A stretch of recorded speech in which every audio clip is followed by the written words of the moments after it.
আমাদেরকে অভুক্ত রেখে রাস্তায় রেখে যে তারা ভালো শিক্ষার মান চাবে, শিক্ষার ভালো রেজাল্ট চাবে, এটা তো হতে পারে না কখনো। আপনি দেখেন রাজশাহীর একটা শিক্ষক যে চিটাগাং অথবা সে খুলনায় তার চাকরি হয়েছে, তার 12,500 টাকা বেতন, তার বাড়ি ভাড়া এবং খাবার এই পিছনে পুরো টাকাটা তার ব্যয় হয়ে যায়। তা সে বাড়ি কি দিবে এবং বাড়ির লোকদের সাথে সে বছরে একবার দেখা করবে, তাও 15,000 টাকা দিয়ে দিতে হবে, তার তার কোনো ইনকামের কোনো সোর্স নাই। তাহলে এই অবস্থায় যদি আমরা 20% বাড়ি ভাড়া এবং আমাদের বোনাস 100% বোনাস, আমরা তো 100% চাই নাই, কিন্তু 100% বোনাস আমাদের দেওয়া দরকার, কিন্তু সেটাও কেউ দেয় না। আমাদের 3টা মাত্র দাবি, এই 3টা দাবির মধ্যে 3টা দাবি কিন্তু যৌক্তিক। সেই 15 সাল থেকে নিয়ে আমাদের কোনো বেতন ভাতা কিন্তু বাড়তেছে না, অথচ বাজার দর কিন্তু হু করে বাড়তেছে।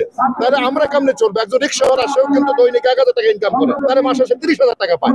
আর একজন টিচার সে 8 ঘন্টা ডিউটি করে সে মাত্র 12,500 টাকা পায়, তাও তার বাড়ি ভাড়া এবং তার খাবারের শেষ হয়ে যায়। সরকারি একজন প্রাথমিক শিক্ষক যে দেখা যায় সে বাড়ির খাবার খেয়ে বাড়ি থেকে সে বাড়ি চাকরি এই প্রতিষ্ঠানে চাকরি করে, সে দেখা যায় আপনার 30-40 টাকা বেতন পায়, ওপেনিং এ সে 20 থেকে 25 টাকা বেতন পাচ্ছে, অথচ সে আরামে সে পর্দা পাঠদান করতে পারতেছে। আর আমরা যারা এমপিভুক্ত টিচার আছি আমাদের কিন্তু এই সুযোগ সরকার দেয়নি, যার কারণে মনে করেন আমাদের টিচাররা কিন্তু মানবতার জীবনযাপন করতেছে।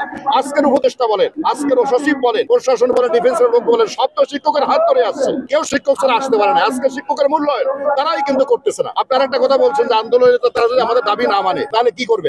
দাবি না মেনে না মানার কোনো উপায় নাই। বাংলাদেশ স্বাধীন হয়েছে আন্দোলনের মাধ্যমে। আমরা 5 তারিখে এদেশ আমরা স্বাধীন করেছি দ্বিতীয়বার আন্দোলনের মাধ্যমে। বৈষম্যের এই বাংলায় আমরা বৈষম্য দেখতে চাই না। শিক্ষকদের সব দাবি মানতে হবে, নচেত যে প্রায় 6 লক্ষ শিক্ষক তারা প্রতিষ্ঠান বন্ধ করে তারা দিয়ে সব ঢাকায় চলে আসবে এবং আমরা প্রয়োজনে আমরা প্রধান উপদেষ্টার যমুনার চতুর্দিকে আমরা ওখানে বসে পড়বো, অনশন করব, যতক্ষণ আমাদের দাবি পূর্ণ না হবে ততক্ষণ পর্যন্ত আমরা এই রাজপথ ছাড়বো না, ঢাকা আমরা ছাড়বো না।